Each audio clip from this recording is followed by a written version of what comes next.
Hi, I made a little add-on called Frame on Camera.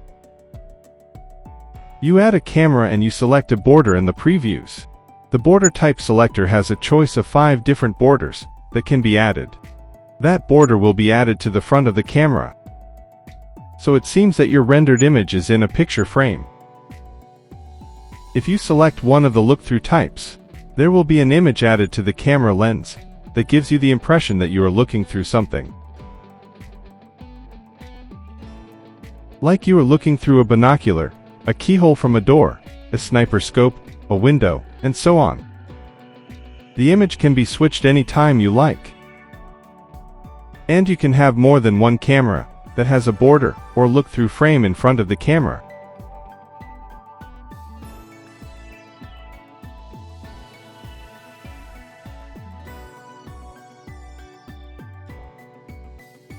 The selected image will always stick to the camera if the camera is rotated, moved, or shifted.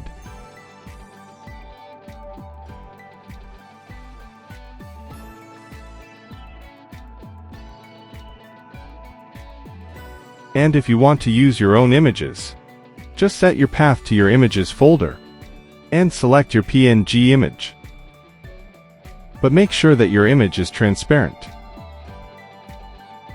The Restore Camera button will erase the selection from your camera, and the camera will be a default camera again. And you can start over, or use the camera without the frames.